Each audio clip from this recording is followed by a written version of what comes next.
الحمد للہ نحمده ونستعینه ونستغفره ونؤمن به ونتوکل علیہ ونعوذ باللہ من شرور انفسنا ومن سیئات اعمالنا من يهده اللہ فلا مضل له ومن يضلله فلا هادی له ونشهد ان لا الہ الا اللہ وحدہ لا شریک له ونشهد ان محمدا عبده ورسوله ارسلہ بالحق بشیرا ونذیرا اما بعد فإن خیر الحدیث کتاب اللہ وخیر الہدی ہدی محمد صلی اللہ علیہ وسلم وشر الامور محدثاتها وکل محدثۃ بدعہ وکل بدعۃ ضلالہ وکل ضلالۃ فی النار۔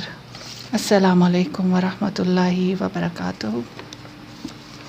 پچھلی بیان میں نے ایک سوال چھوڑا تھا اور میں نے کہا تھا کہ اب اگلی آیت میں آیت 121 میں 121 میں اس کا جواب ملے گا، اور سوال یہ تھا کہ یہود اور نصارہ کے بارے میں اللہ تعالیٰ نے بڑی تنبیہ فرمائی اور منع فرمایا مسلمانوں کو آپ صلی اللہ علیہ وسلم کے ذریعے کہ ان کی بات نہیں ماننی۔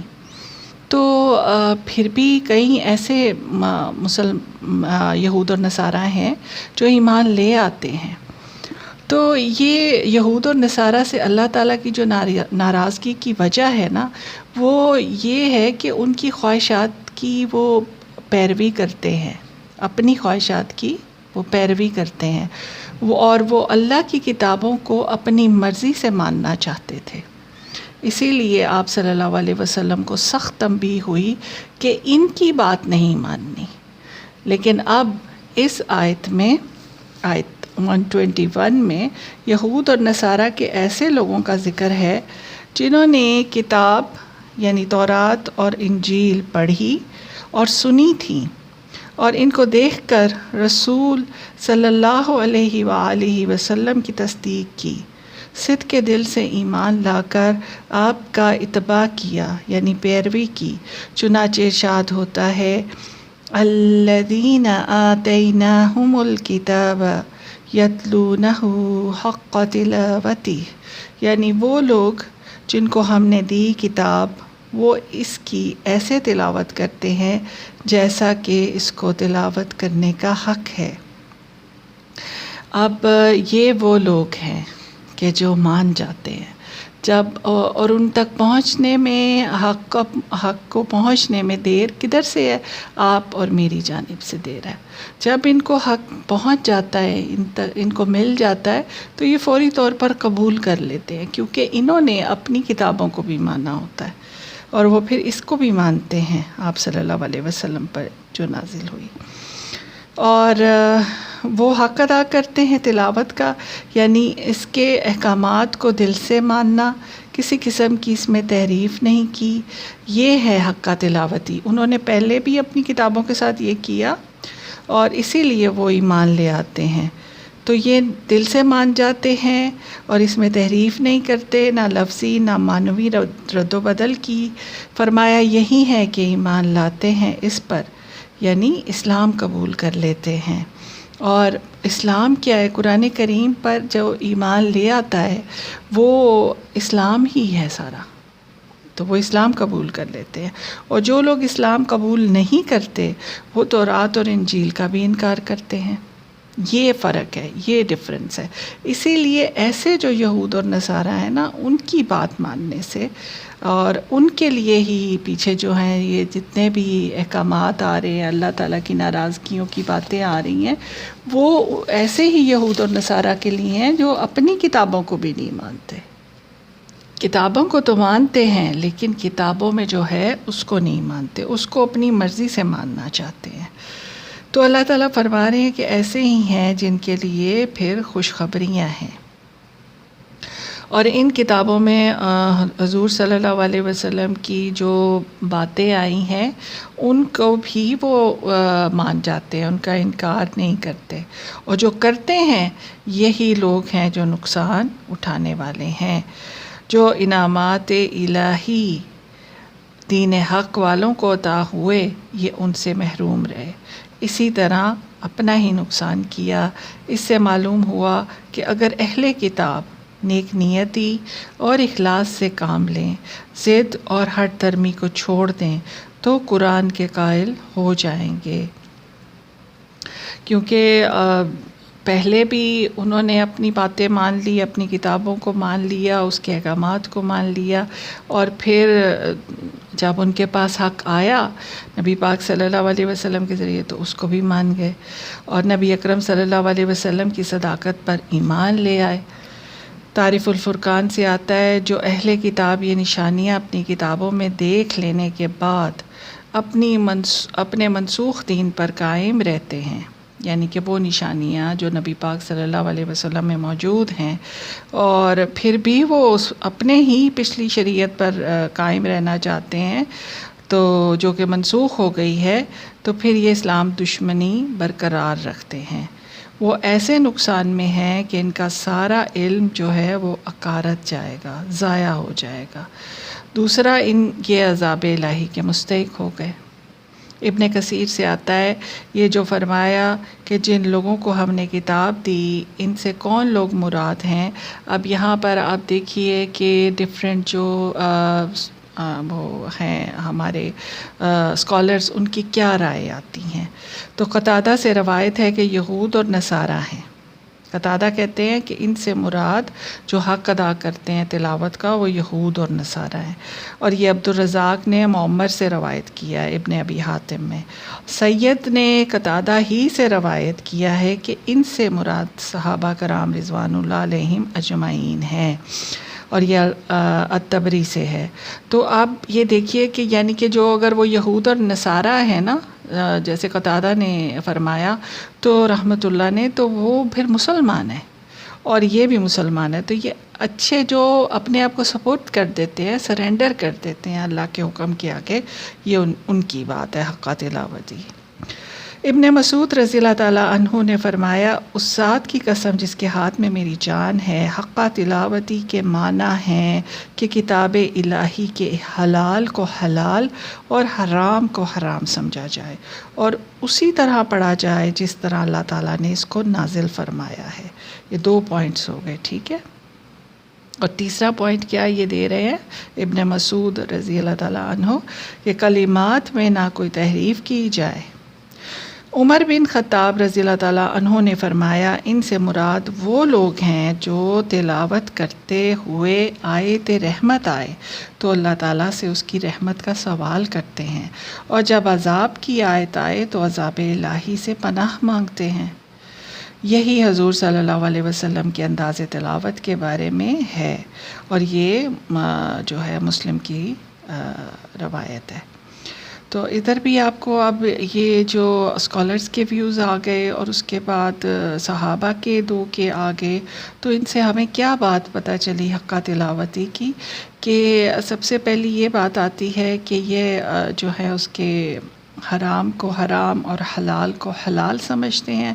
اس طرح دوسری بات یہ آئی کہ یہ اس کو اسی طرح پڑھتے ہیں جس طرح یہ نازل ہوا کلام پاک، اور اس کے بعد یہ ہے کہ اس میں کوئی تحریف نہیں کرتے، اپنی مرضی سے کچھ ایڈ یا omit نہیں کر لیتے۔ اور اس کے بعد جو صحابہ کرام کا آیا، حضرت عمر کا آیا ہے، وہ یہ آیا ہے کہ جب وعید کی آتی ہیں، سختی کی آیات آتی ہیں تو اللہ سے پناہ مانگتے ہیں، عذاب کی جیسے آیات آئی تو اللہ سے پناہ مانگتے ہیں، اور اگر رحمت کی آتی ہیں آیات، جنت کی آتی ہیں، تو پھر اس کا وہ سوال کرتے ہیں۔ تو یہ بڑی جامع ہمارے پاس حدیث میں حق تلاوتی کی باتیں آ گئی ہیں۔ اور اس کے بعد آ رہا ہے، سابقہ امتوں میں جو بھی اپنے انبیاء کی لائی ہوئی کتابوں پر ایمان لائے اور اسی طرح عمل کرے تو گویا اس کتاب پر بھی ایمان ہے اس کا، یعنی قرآن پاک پر، جو میں نے محمد صلی اللہ علیہ وسلم پر نازل فرمائی۔ جیسا کہ المائدہ میں فرمایا، مفہوم ہے کہ اگر وہ تورات اور انجیل کو اور جو کتابیں ان کے رب کی طرف سے نازل ہوئیں ان کو قائم رکھتے تو اپنے اوپر سے اور پاؤں کے نیچے سے کھاتے. یہ پاؤں کے اوپر سے اور نیچے سے کھانے کا مطلب ہے کہ بارش کی طرح ان پر رزق برستا، اور ان باتوں کی تصدیق کرتے جن میں محمد صلی اللہ علیہ وسلم کی بعثت، نبوت اور صفت کا تذکرہ ہے اور اتباع اور تائید کا حکم ہے، تو یہ بات ان کی دنیا اور آخرت کی بھلائی کا راستہ ہوتی.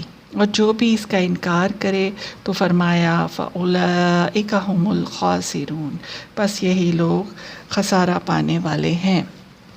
اب یہاں دیکھ لیجئے آپ کے اس میں واضح طور پہ بتا دیا گیا ہے، اللہ تعالیٰ نے فرما دیا ہے کہ میں نے تو کتابیں اسی طرح ہی نازل کرنی تھی، اور یہ ٹیسٹ بھی تم لوگوں کا اس میں ہو گیا. اب تم اگر اپنی کتاب پر ایمان اسی طرح لاتے جس طرح حکم تھا، اور اسی طرح اس پر عمل کرتے اور اسی طرح اس کو آگے لے کر جاتے، تو پھر کتنی تمہارے پر نعمتیں نازل ہوتی. اور اس میں سب سے بڑی بات کی تائید وہ تھی کہ نبی پاک صلی اللہ علیہ وسلم آخری نبی ہیں، اور جب ان کو دیکھ لیا تو ان کی تصدیق کرتے. اور اس کے بارے میں ایک بڑی بخاری کی حدیث آتی ہے، صحیح بخاری کی، جو کہ پچھلی امتیں ہیں یعنی کہ یہود، نصارہ اور اب کے مسلمانوں کے بارے میں، کہ پہلے لوگوں کے مقابلے میں امت محمدیہ کی زندگی نماز عصر سے غروب آفتاب تک کے مابین وقت کے برابر ہے. تورات والوں کو تورات عطا ہوئی تو دوپہر تک انہوں نے عمل کیا اور پھر عاجز آ گئے اور ایک قرات اجرت کے مستحق ٹھہرے. پھر انجیل والوں کو انجیل ملی اور نماز عصر پڑھنے تک عمل کرتے رہے، پھر عاجز ہوئے اور ایک ایک قرات کے مستحق بنے. پھر تمہیں قرآن ملا یعنی کہ ہمیں مسلمانوں کو، اور غروب آفتاب تک عمل کیا، یعنی عصر سے غروب آفتاب تک عمل کیا اور دو دو قرات کے مستحق قرار دیے گئے. اہل کتاب نے یہ بات سنی تو کہا عمل کا وقت تھوڑا ہے اور اجرت زیادہ ہے.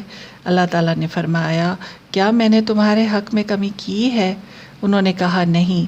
فرمایا پھر یہ میرا فضل ہے، جسے چاہوں زیادہ دوں.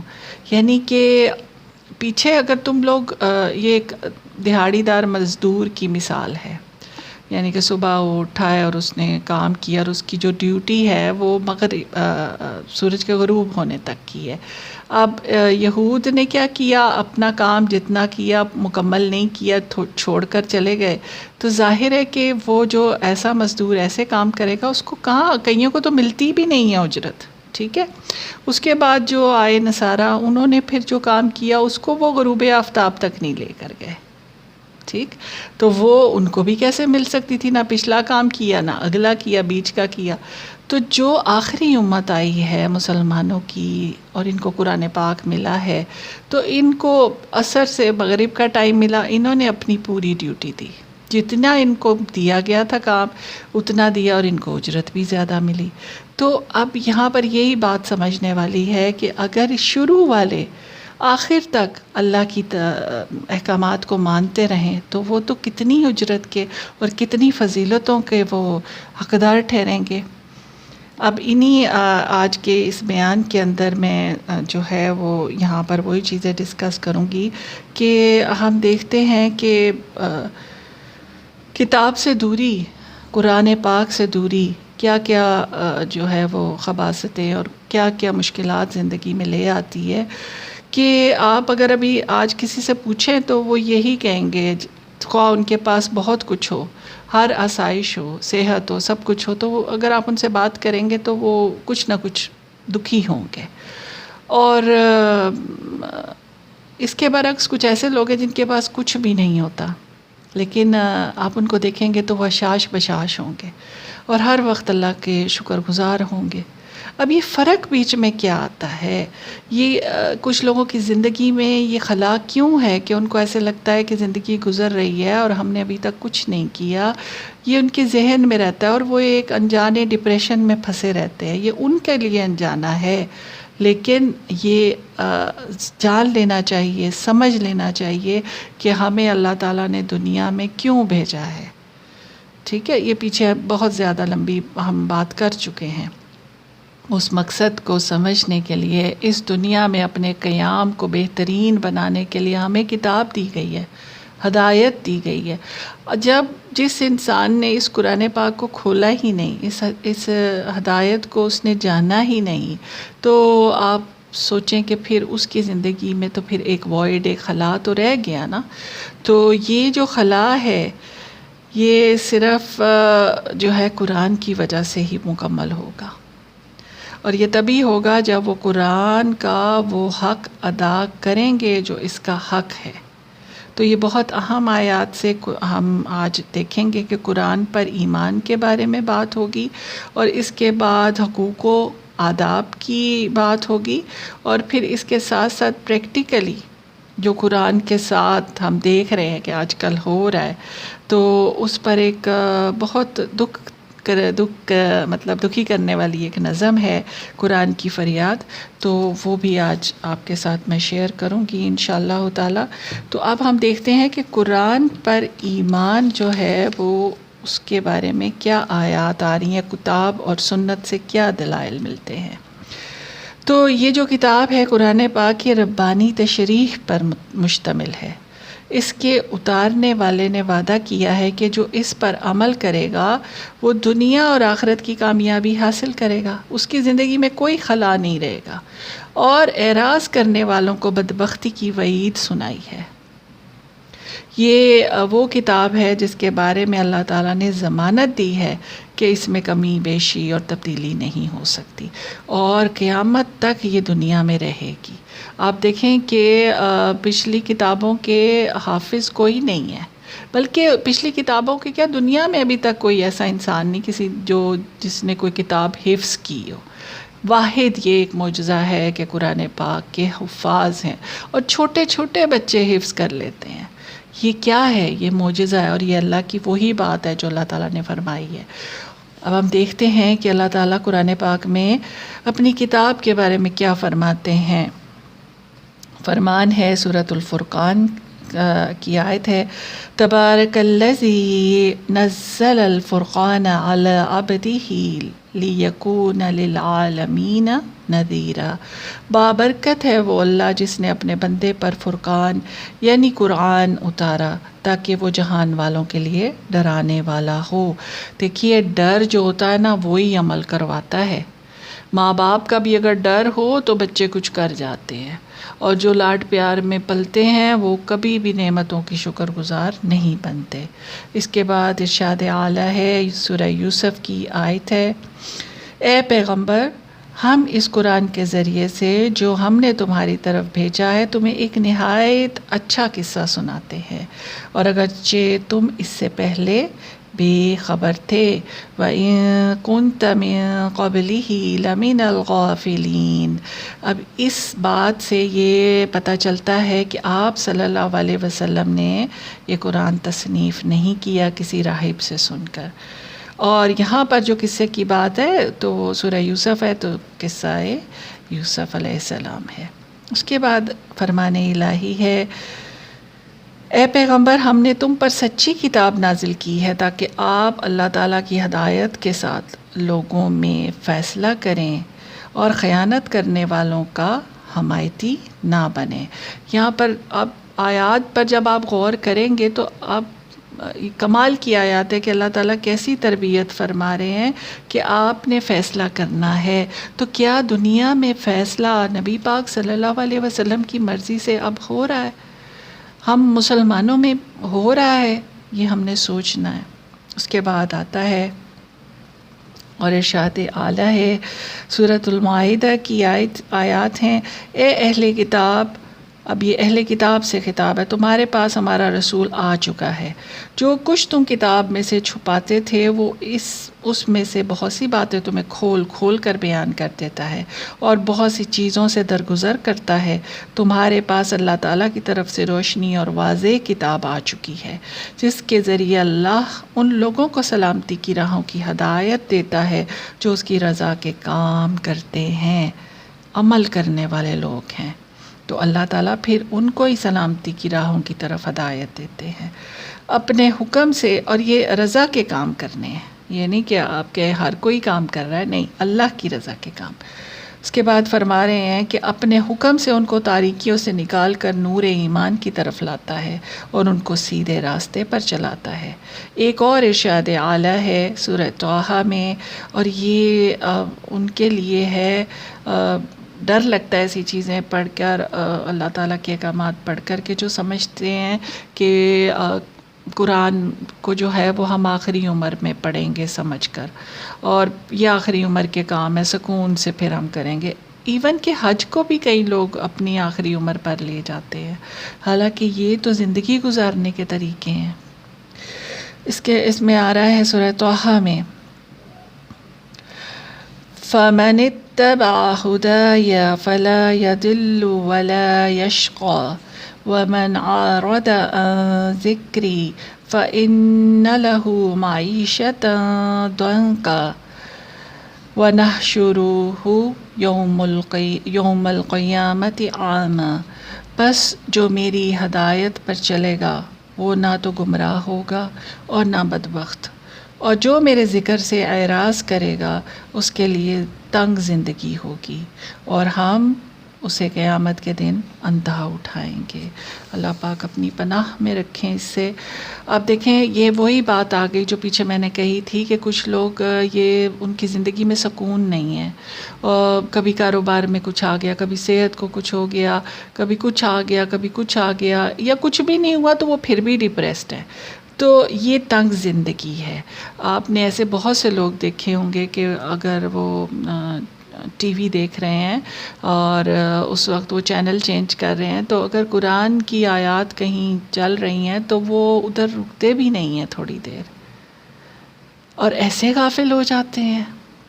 تو پھر یہ بالکل واضح آیت ہے، اور جو میرے ذکر سے اعراض کرے گا اس کے لیے تنگ زندگی ہوگی، اور ہم اسے قیامت کے دن اندھا اٹھائیں گے، کیونکہ اس نے دنیا میں اپنی آنکھوں سے وہ کام نہیں لیا جس کے لیے اس کو وہ آنکھیں، وہ نور عطا ہوا تھا۔ اس لیے دنیا میں تو اس نے خوب موجیں کر لی، اپنی مرضی کی چیزیں دیکھ لی، لیکن قیامت کے دن پھر وہ اندھا ہوگا۔ تو کیا حال ہوگا کہ جو دیکھ ہی نہ سکے وہ آخرت کا دن۔ اللہ تعالیٰ اپنی پناہ میں رکھیں۔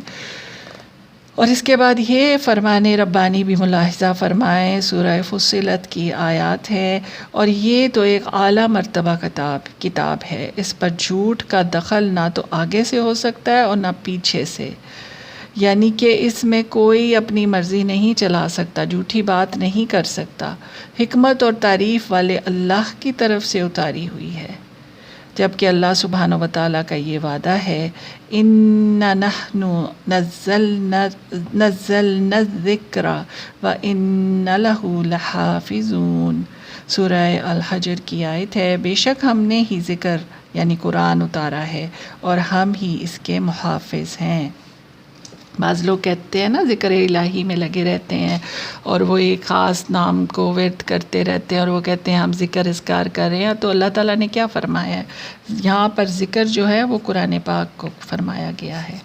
رسول اللہ صلی اللہ علیہ وسلم جن پر وحی نازل ہوئی نے بتایا کہ یہ سنن ابی داؤد و دارمی و ابن ماجہ کی حدیث ہے، مجھے کتاب یعنی قرآن اور اس کے ساتھ اس کی مثل دیا گیا۔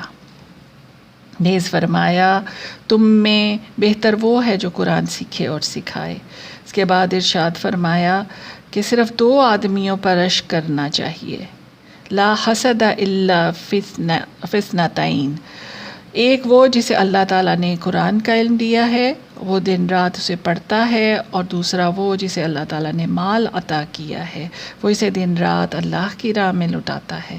تو یہ دیکھیے کہ ان 2 چیزوں میں اپنے اوقات میں ہم کیا کر رہے ہیں اور اپنے مال کے ساتھ کیا کر رہے ہیں۔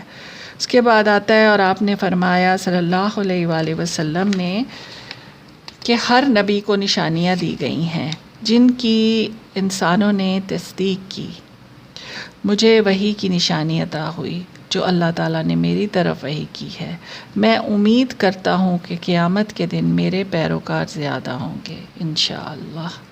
اور فرمان نبوی ہے، یہ بھی جو ہے نا شعب الایمان سے ہے، و دارمی سے ہے، مسند احمد سے ہے، بہقی سے ہے۔ اگر آج موسیٰ یا عیسیٰ علیہ السلام زندہ ہوتے تو میری پیروی کیے بغیر ان کے لیے کوئی چارہ نہ ہوتا۔ تو یہ دیکھ لیں کہ قرآن کریم مختلف جو ہے علوم کا خزانہ ہے۔ کوئی ایسی چیز جو ہم سے انسانوں سے ریلیٹڈ ہے اس کے بارے میں گائیڈنس جو ہے کوئی ایسی چیز نہیں جو قرآن میں نہ ملتی ہو۔ کائنات کے بارے میں، تاریخی علوم کے بارے میں، تشریعی اور قانونی ضابطے اور حربی اور سیاسی اصول یعنی وار اینڈ پولیٹکس کے سب جتنے بھی گائیڈنس ہے وہ ملتی ہے، اس کے اصول سب کچھ، اور اس عظیم کتاب میں یہ سب کچھ موجود ہے۔ لیکن یہ سب بتانے والا کون تھا؟ امی تھا، جو کسی انسٹیٹیوٹ سے پڑھا ہوا نہیں تھا۔ اس لیے یہ بھی بہت غور کرنے کی باتیں ہیں کہ یہ ایک معجزہ ہے۔ وہ کسی مکتب یا مدرسے میں انہوں نے تعلیم حاصل نہیں کی تھی۔ یہ اس بات کی کبھی دلیل ہے کہ یہ کتاب اللہ تعالیٰ کا کلام اور اس کی وحی ہے، کیونکہ عقل یہ باور نہیں کر سکتی کہ ایک امی انسان اتنے علوم پر دسترس حاصل کر لے۔ کتاب کے نازل کرنے والے اللہ نے انسانوں اور جنوں کو پھر چیلنج بھی دیا کہ اس کی مثل لا کر دکھا دیں۔ کوئی ایک کوئی سورہ نہیں لا سکتے تو ایک آیت ہی لا کر دکھا دو، اور یہ ابھی تک قائم و دائم ہے یہ چیلنج۔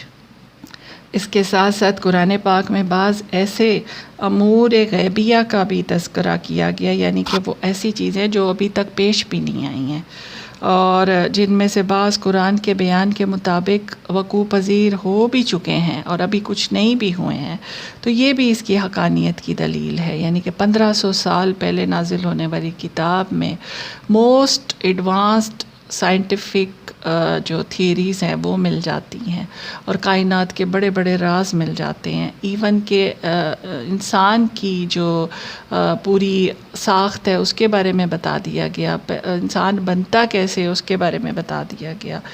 تو اس سے پہلے بھی آسمانی کتابیں نازل ہوئیں، جیسے تورات موسیٰ علیہ السلام پر، انجیل عیسیٰ علیہ السلام پر، تو ان کے بعد قرآن کے منزل من اللہ ہونے کا انکار نہیں ہو سکتا۔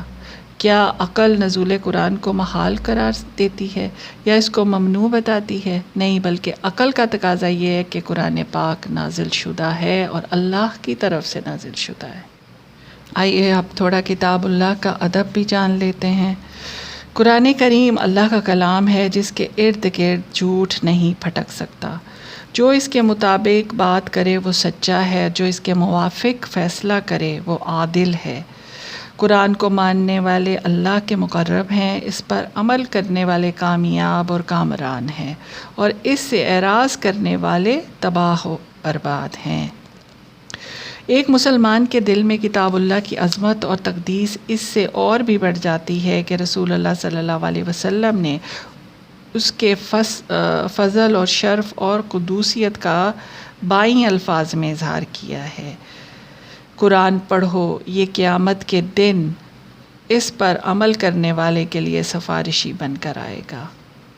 نیز فرمایا تم میں بہتر وہ ہے جو قرآن سیکھے اور سکھائے۔ یہ صحیح بخاری کی حدیث ہے۔ یہ بار بار میں اس لیے بتاتی ہوں آپ کو کہ آپ کے دل میں راسخ ہو جائیں یہ باتیں کہ کرنے کا کام یہی ہے۔ اس کے بعد فرمایا قرآن والے اللہ تعالیٰ کے اپنے اور اس کے منتخب لوگ ہیں۔ یہ سنن نسائی کی، سنن ابن ماجہ، مستدرک حاکم کی روایت ہے، اور اس کی اسناد حسن ہے، یعنی کہ بہت اچھی ہیں۔ قرآن والے اللہ تعالیٰ کے اپنے اور اس کے منتخب لوگ ہیں۔ تو فرمان نبوی ہے صلی اللہ علیہ وآلہ وسلم، اور یہ بھی بہقی کی جو ہے وہ روایت ہے کہ دل زنگ آلود ہو جاتے ہیں جس طرح لوہا زنگ آلود ہو جاتا ہے۔ عرض کی گئی یا رسول اللہ صلی اللہ علیہ وسلم دلوں کا زنگ کس طرح دور ہوتا ہے؟ فرمایا تلاوت قرآن اور موت کو یاد کرنے سے۔ ایک دفعہ رسول اللہ صلی اللہ علیہ وسلم کے پاس ایک ضدی مخالف ولید بن مغیرہ آ کر کہنے لگا، اے محمد مجھے قرآن پڑھ کر سنائیے۔ تو آپ صلی اللہ علیہ وسلم نے یہ آیت تلاوت کی، بے شک اللہ عدل، نیکی اور قرابت داروں کو دینے کا حکم کرتا ہے، اور بے حیائی، منکرات اور ظلم کرنے سے منع کرتا ہے۔ ابھی رسول اللہ صلی اللہ علیہ وسلم آیت کریمہ کی تلاوت سے فارغ نہیں ہوئے تھے کہ وہ نبی صلی اللہ علیہ وسلم کی جان کا دشمن دوبارہ پڑھنے کا کہنے لگا، یعنی کہ اس نے کہا کہ مجھے دوبارہ سنائیے یہ۔ وہ الفاظ اور معنی کی جلالت کے زور اور قدوسیت سے مدہوش ہو گیا، اور ان کی قوت تاثیر نے اسے ایسا متاثر کیا کہ وہ قرآن کی عظمت اور تقدیس کا قائل ہو کر کہنے لگا، اللہ کی قسم اس میں مٹھاس ہے، اس میں تازگی ہے، اور یہ ایک ایسے درخت کی طرح ہے جس کا نچلا حصہ سایہ دار اور اوپر والا حصہ پھلدار ہے، یہ کسی انسان کا کلام ہو ہی نہیں سکتا۔ تو آپ یہ دیکھیں کہ سننے کی دیر ہے، یعنی کہ جو سن لے گا، جو پڑھنا شروع کر دے گا، وہ اس سے دور نہیں رہ سکتا، اور سمجھ کر پڑھنا ضروری ہے۔ اس کو سمجھ آ رہی تھی تو اسی لیے اس پر اثر ہوا۔ مسلمانوں کا شیوا ہے کہ وہ قرآن کے بیان کردہ حلال کو حلال اور حرام کو حرام قرار دیتا ہے، اور اپنی عادت اور اخلاق اس کے مطابق سنوارنے کی کوشش کرتا ہے۔ آداب تلاوت میں ہم دیکھتے ہیں کہ قرآن مجید کی تلاوت کرتے وقت ہر مسلمان پر ان امور کا لحاظ کرنا، مد نظر رکھنا بہت ضروری ہے۔ نمبر 1 آتا ہے بہترین حالت میں تلاوت کلام پاک کرے، یعنی باوضو ہو، کوشش کرے قبلہ رخ ہو کر اور ادب اور وقار کے ساتھ بیٹھ کر پڑھے۔ نمبر 2 ہے تلاوت میں جلدی نہ کرے بلکہ ٹھہر ٹھہر کر پڑھے۔ 3 رات سے کم میں پورا قرآن نہ پڑھ ڈالے، اس لیے کہ آپ صلی اللہ علیہ وسلم کا فرمان ہے، اور یہ صحیح حدیث ہے، جو اسے 3 رات سے کم میں پڑھتا ہے اس نے اسے نہیں سمجھا۔ اب دیکھیں سمجھنے کی بات ہو رہی ہے، حالانکہ عرب تھے، عربوں کی زبان تھی، پھر بھی آپ نے فرمایا کہ وہ نہیں سمجھتا، اس نے نہیں سمجھا۔ اور رسول اللہ صلی اللہ علیہ وسلم نے عبداللہ بن عمر رضی اللہ تعالیٰ عنہما کو حکم دیا تھا کہ وہ 7 رات میں قرآن مجید ختم کریں۔ اسی طرح عبداللہ بن مسعود، عثمان بن عفان اور زید بن ثابت رضی اللہ عنہم بھی 7 رات میں ایک بار قرآن مجید ختم کرتے تھے۔ خشوع اور خضوع کے ساتھ تلاوت کرے، حزن اور غم کا اظہار کرے، یعنی یہ نہیں کہ تھوڑا سا جب آیات ایسی آئیں تو رونے والی کیفیت بھی اپنے اوپر طاری کرے۔ آپ صلی اللہ علیہ وسلم نے فرمایا قرآن کی تلاوت کرو اور رو، اور اگر رونا نہ آئے تو رونے جیسی کیفیت ہی بنا لو۔ یہ ابن ماجہ کی روایت ہے۔ اس کے بعد ہے کہ اچھی آواز سے تلاوت کرے۔ رسول اللہ صلی اللہ علیہ وسلم کا فرمان ہے، اور یہ ابن ماجہ، مسند احمد اور سنن نسائی اور مستدرک حاکم کی ہے روایت، کہ اپنی آواز کے ساتھ قرآن کو مزین کرو، سجاؤ، یعنی کہ نیز فرمایا جو اچھی آواز سے قرآن نہیں پڑھتا وہ ہم میں سے نہیں ہے۔ یہ صحیح بخاری اور صحیح مسلم کی حدیث ہے، متفق علیہ۔ اس کے بعد ارشاد فرمایا، یہ بھی صحیح بخاری اور صحیح مسلم کی روایت ہے، اللہ جل جلالہ کسی بات کو اتنی خوشی سے نہیں سنتے جتنا کہ پیغمبر صلی اللہ علیہ وسلم کا قرآن پڑھنا خوش ہو کر سنتے ہیں، جو کہ اچھی آواز سے اس کو پڑھتا ہے۔ یعنی نبی پاک صلی اللہ علیہ وسلم بہت ہی خوبصورتی سے پڑھتے ہوں گے۔ دکھاوے اور کسی کو سنانے کے جذبے کی خواہش سے پیدا ہونے یا کسی نمازی کی نماز میں خلل اندازی کا خطرہ ہو تو تلاوت آہستہ آواز سے کرے۔ رسول اللہ صلی اللہ علیہ وسلم سے مروی ہے کہ یہ جو ہے سنن ترمذی کی، سنن نسائی اور مسند احمد کی روایت ہے کہ جہری یعنی بلند آواز سے تلاوت کرنے والا اس شخص جیسا ہے جو کھلم کھلا خیرات کرتا ہے، اور یہ بات واضح ہے کہ خیرات پوشیدہ کرنی بہتر ہے، الا یہ کہ اظہار میں کوئی فائدہ مد نظر ہو، جیسے لوگوں کو خیرات کرنے پر آمادہ کرنا وغیرہ۔ قرآن کا حکم بھی یہی ہے، یعنی کہ آپ وہاں اونچا ضرور پڑھ سکتے ہیں کہ جہاں آپ کو لگے کہ لوگوں کے دلوں پہ اثر ہوگا، لیکن جہاں پہلے ہی ایسا ہو ماحول کہ وہاں پر شور ہو یا ایسی جگہ ہو کہ جہاں آپ کی اونچی آواز سے پڑھنا مناسب نہیں ہے، تو پھر وہاں پر تھوڑے آواز کو دھیما رکھا جائے، لیکن منہ میں قرآن کبھی بھی نہیں پڑھنا چاہیے۔ آپ کے کان کم از کم آپ کی آواز سنیں۔ قرآن کے معنی اور مفاہیم پر غور و تدبر کے ساتھ تلاوت کرے، تعظیم ملحوظ رکھے، حضور قلب کے ساتھ پڑھے، اور معنی اور اسرار پر پوری توجہ دے. تلاوت کے وقت غفلت اور اغراض کرنے اور اس کے احکام کی مخالفت کرنے والا نہ بنے کہ کہیں خود ہی اس کی لعنت کا مستحق نہ بن جائے. مثلا جب ایک انسان پڑھتا ہے الا لعنت اللہ علی الظالمین، خبردار اللہ کی لعنت ظالموں پر ہے، تو اب وہ جو پڑھ رہا ہے اور وہ کسی پر ظلم کر رہا ہے تو یہ لعنت تو پھر اس کے اوپر آ گئی نا. اور اس کے بعد ایک اور جو فرمان الہی ہے کہ اللہ کی لعنت جھوٹے لوگوں پر ہے. تو اگر جھوٹ بول رہا ہے کوئی اور ساتھ تلاوت کر رہا ہے تو پھر یہ خود اس کے اوپر آ رہی ہے. تو اگر پڑھنے والا خود ہی ظالم اور جھوٹا ہو تو یہ لعنت اسی پر واقع ہوگی. اللہ کی کتاب میں اعراض اور غفلت کس قدر بری چیز ہے. اس کے بعد ہم دیکھتے ہیں کہ تلاوت کرتے وقت پوری کوشش کرے کہ اللہ والوں کی صفات اس میں پیدا ہو جائیں اور انہی کی علامات اس میں در آئیں. عبداللہ بن مسعود فرماتے ہیں کہ قرآن پاک کی تلاوت کرنے والا رات میں پہچانا جاتا ہے جب لوگ سو رہے ہوتے ہیں، دن میں پہچانا جاتا ہے جب لوگ کھا پی رہے ہوتے ہیں، رونے سے اس کی پہچان ہوتی ہے جب کہ لوگ ہنس رہے ہوتے ہیں، پرہیزگاری اس کی علامت ہے پرہیزگاری اس کی علامت ہے، وہ خاموش طبع ہے، خشوع اور خضوع سے متصف ہے اور اللہ کے خوف اور رجا کی کیفیت اس پر طاری ہے، جبکہ عام لوگ ان صفات عالیہ سے عاری ہوتے ہیں. یہ عبداللہ بن مسعود کی روایت ہے. محمد بن قعب رحمۃ اللہ علیہ فرماتے ہیں کہ بیداری اور نیند کی کمی کی بنا پر جسم کی زردی سے، یعنی جو پیل ہو جاتا ہے نا رنگت، ہم قرآن کے قاری کو جانتے تھے. یہ محمد بن قعب رحمۃ اللہ فرماتے ہیں. وہیب بن ورد رحمۃ اللہ علیہ کہتے ہیں ایک آدمی کو کہا گیا تم سوتے کیوں نہیں؟ اس نے جواب دیا قرآن کے عجائب نے میری نیند اڑا دی ہے. اور پھر ذوالنون کا یہ شعر پڑھا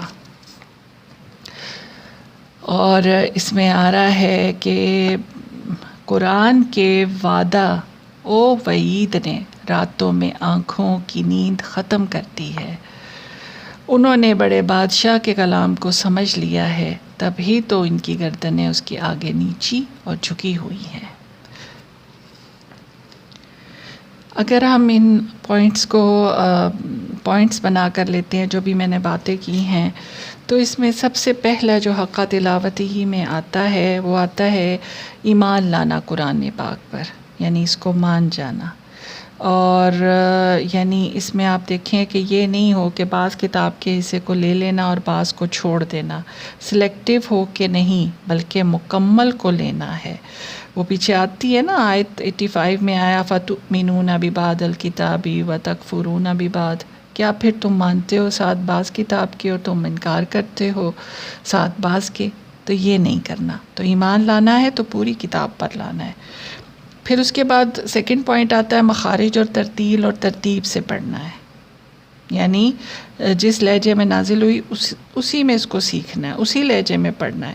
یہ مشکل تو ہے لیکن ناممکن نہیں ہے. جتنی کوشش ہو اس کو کوشش کو کرنا چاہیے، لیکن اس معاملے میں غفلت نہیں برتنا چاہیے کہ جو سٹائل آپ کا ہے اسی میں پڑھتے جائیں، نہیں. اور وہاں پر نہ اس کے مخارج کا خیال رکھا گیا ہے نہ اس کی ترتیب کا خیال رکھا گیا، تو ایسے نہیں ہونا چاہیے. یہ یتلون حق تلاوتی ہی نہیں ہوگا. اس کے بعد تھرڈ پوائنٹ آتا ہے خوبصورت لہجے سے پڑھنا چاہیے. نمبر فورتھ پوائنٹ آتا ہے کہ غور و فکر کرنا چاہیے. پیچھے ہم نے ذکر کیا تلا یتلو کا ہو گیا، اب تلون بھی اس کے اندر آتا ہے، اور تلون کے معنی ہوتے ہیں پیچھے پیچھے جانا، غور و فکر کرنا. اور یہ تبھی ہو سکتا ہے جب معنی اس کے آتے ہوں، اور پھر صرف معنوں میں ہی نہیں الجھ کے رہ جانا بلکہ یہ بھی دیکھنا ہے. اب یہ ففتھ پوائنٹ ہے کہ فہم بھی حاصل ہو، یعنی آیات کا کانٹیکسٹ کیا ہے، شان نزول کیا ہے اس کا مقام کیا ہے.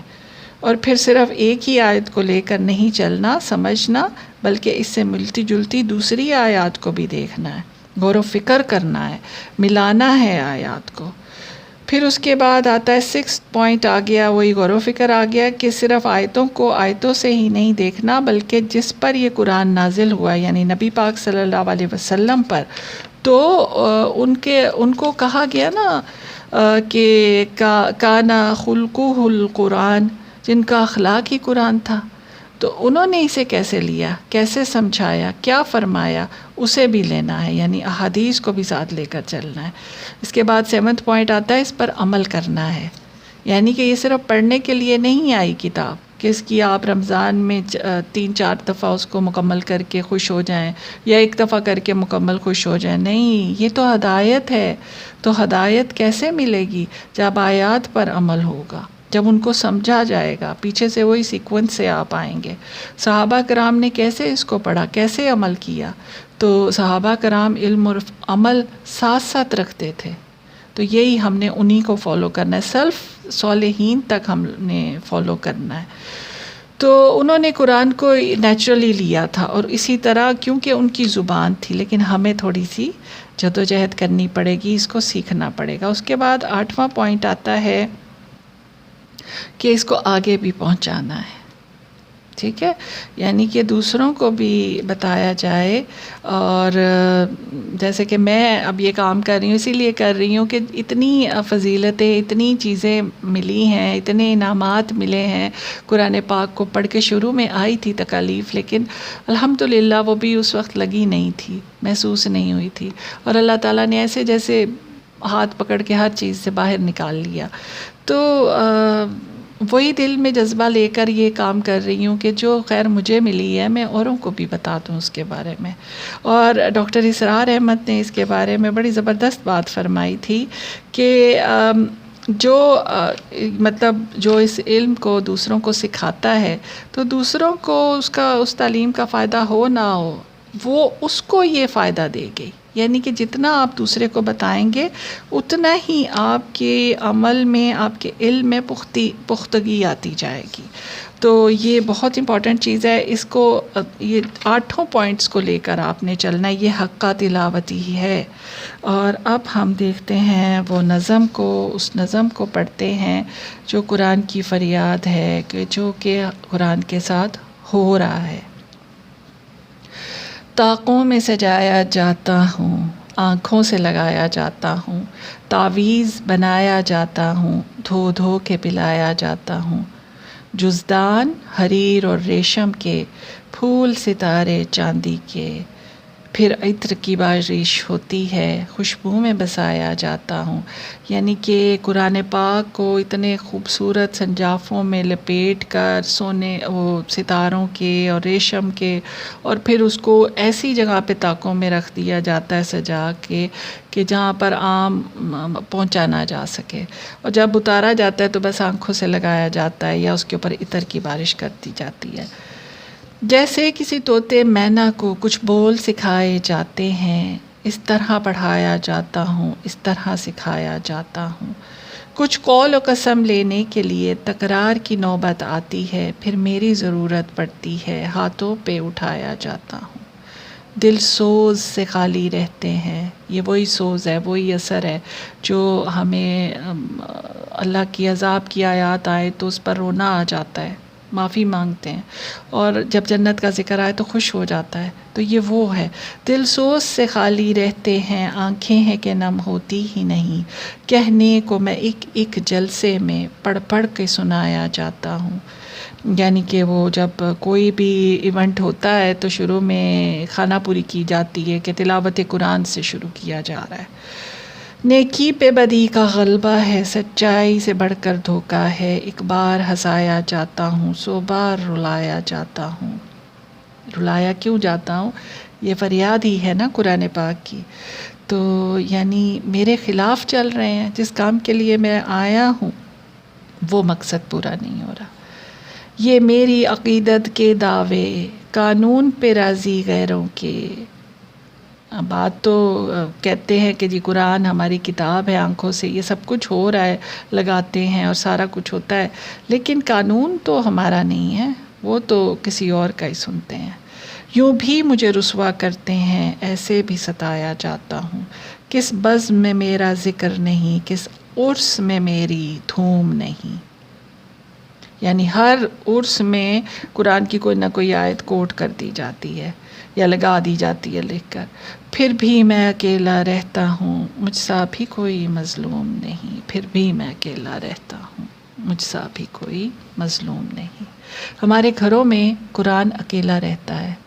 ہم سب مل کر گپ شپ کرتے ہیں، اس میں قرآن نہیں ہوتا. تو یہ سچی فریاد ہے نا قرآن کی.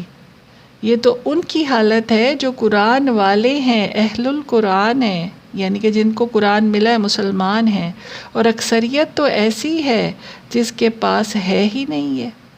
حالانکہ انسانیت کے لیے آخری اور یعنی فائنل پیغام ہے اللہ تعالیٰ کا کہ یہ ہے وہ طریقہ جس پر عمل کر کے تم مجھ تک آ سکتے ہو. ہم کیا کر رہے ہیں؟ دیکھیے آج میں یہ پڑھ رہی ہوں، آپ بھی کھول کر پڑھ سکتے ہیں. نبی پاک صلی اللہ علیہ وسلم کے ذریعے، صحابہ کے ذریعے جنہوں نے محنتیں کی ہیں، کوششیں کی ہیں، حدیثیں لکھی ہیں، کتابیں دی ہیں، ہم تک پہنچ گیا ہے. لیکن ہم کیا کر رہے ہیں؟ ایک واقعے سے اس کو سمجھے کہ کسی نے کسی کو ایک لیٹر دیا ضروری کہ اسے فلاں جگہ پہنچانا ہے، اور ساتھ اس کو ٹکٹ بھی دی سفر کی، اور ساتھ پیسے بھی دیے اچھے خاصے کہ کھانا بھی اچھی جگہ سے کھانا، اور جاتے ہوئے بولا کہ فلاں بہترین جگہ پر جا کر قیام بھی کرنا، اور وقت گزارنے کے لیے گھوم پھر بھی لینا، اور اس کے بعد ساتھ یہ بھی کہا کہ شاپنگ بھی کر لینا. پر یہ میرا پیغام جو ہے نا، یہ لیٹر ضرور دے دینا. لیکن کچھ دن بعد وہ شخص واپس آتا ہے اور ملتا ہے اس شخص سے اتفاقاً. تو وہ شخص جو منتظر تھا اس کا پوچھتا ہے کہ بھائی لیٹر پہنچا دیا نا؟ اب وہ شخص کہتا ہے کہ فلاں جگہ ٹھہرا، بہت مزہ آیا، وہاں کا کھانا بڑا عمدہ تھا فلانی جگہ کا، آپ بھی جائیے گا کھائیے گا. اس کے بعد شاپنگ بھی بڑی کی، پر وہ مدعا بیان نہیں کر رہا جس کے بارے میں وہ پوچھ رہا ہے، جس نے اس کو پیسے دیے، سب کچھ دیا، لیٹر دیا کہ اس کو پہنچا دینا. جب اس سے پوچھا دوبارہ تو اس نے کہا کہ وہ تو میں بھول گیا پہنچانا، میں تو کاموں میں ان سب چیزوں میں ایسا گم ہوا کہ مجھے وہ کام بھول ہی گیا، اور وہ تو میری جیب میں ہی پڑا رہ گیا. تو کیا اکثریت کی یہی حالت نہیں ہے قرآن پاک کے ساتھ؟ اس واقعے میں اپنے آپ کو دیکھیں اور پھر بھی مطمئن ہیں کہ سب ٹھیک کر رہے ہیں. ایسے کبھی کرتے ہیں، کرنے کا کام ہم کرتے ہیں؟ ہم کبھی بھی ایسے نہیں کرتے. اور قرآن کے لیے اور اللہ کے پیغام کے لیے اتنی ناقدری، اتنی غفلت، تو یہ کیسے اللہ تعالیٰ پھر ایسے لوگوں کے ساتھ جو ہے وہ اچھا معاملہ آگے کریں گے؟ تو یہ اب ہماری ذمہ داری ہے کہ ہم نے اس کو آگے پہنچانا ہے اچھے طریقے سے، کیونکہ اس سے ہمارے ایمان اور فلاح جو ہیں وہ منسوب ہے. اور اس کے بعد حضرت پڑھ کر ایک اور جو آخری میں آپ کو بات کرنے لگی ہوں کہ کچھ لوگ پڑھ لیتے ہیں لیکن بہت اچھی طرح اٹیچڈ بھی ہو جاتے ہیں، لیکن پھر کیونکہ شیطان ساتھ ساتھ ہے نا، رگوں میں دوڑتا ہے، تو وہ اور کام لے آتا ہے بیچ میں. تو پڑھ کر بھلا دینے والے کے لیے وعید آتی ہے. حضرت عبادہ بن صامت رضی اللہ تعالیٰ عنہ فرماتے ہیں، روایت ہے، وہ فرماتے ہیں کہ حضور صلی اللہ علیہ وسلم نے ارشاد فرمایا، جس شخص نے قرآن شریف پڑھا اور پھر اسے غفلت اور سستی کی وجہ سے بھلا دیا، وہ اللہ سے اس حال میں ملاقات کرے گا کہ اجزم کوڑی ہوگا. تو اللہم حاسبنی حسابا یسیرا، اللہ تعالیٰ ہمارے ساتھ اچھا معاملہ کرے. میدان حشر میں اب یہ بشارت بھی آپ کو ایک سنا دیتی ہوں کہ میدان حشر میں نور کا تاج پہننے والے خوش نصیب کون ہوں گے. حضرت معاذ جہتی رضی اللہ تعالیٰ عنہ روایت فرماتے ہیں کہ حضور صلی اللہ علیہ وسلم نے ارشاد فرمایا کہ جس نے قرآن پڑھا اور اس پر عمل کیا، قیامت کے روز اس کے والدین کو ایک تاج پہنایا جائے گا جس کی روشنی سورج کی روشنی سے بھی زیادہ ہوگی، جو دنیا کے گھروں میں اس وقت ہوتی ہے جب کہ وہ سورج تمہارے گھروں میں ہوتا ہے. اب تم ہی بتاؤ کہ جب اس کے والدین کا یہ حال ہے تو خود جس نے اس پر عمل کیا ہوگا اس کا کیسا اعزاز ہوگا۔ یہ ابو داؤد کی حدیث ہے۔ تو اسی کے ساتھ مکمل ہوتا ہے۔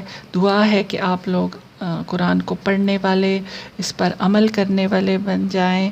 ربنا لا تزغ قلوبنا بعد إذ هديتنا وهب لنا من لدنك رحمة إنك أنت الوهاب۔ اے ہمارے رب، جب تو نے ہمیں ہدایت دے دی ہے تو ہمارے دلوں کو ٹیڑھا نہ کرنا، اور ہمیں اپنی رحمت سے ہمیں اپنی طرف سے رحمت عطا کر، بے شک تو بہت زیادہ عطا کرنے والا ہے۔ اللہم مصرف القلوب صرف قلوبنا علی طاعتک۔ اے اللہ، دلوں کو پھیرنے والے، ہمارے دلوں کو اپنی اطاعت کی طرف پھیر لے۔ اللہم انی اسألک الہدی والتقی والعفاف والغنی۔ اے اللہ، بے شک میں تجھ سے ہدایت، تقوی، پاک دامنی اور بے نیازی کا سوال کرتی ہوں۔ ربنا تقبل منا انک انت السمیع العلیم وتب علینا انک انت التواب الرحیم۔ سبحانک اللہم وبحمدک، اشہد ان لا الہ الا انت، استغفرک واتوب الیک۔ الہی آمین۔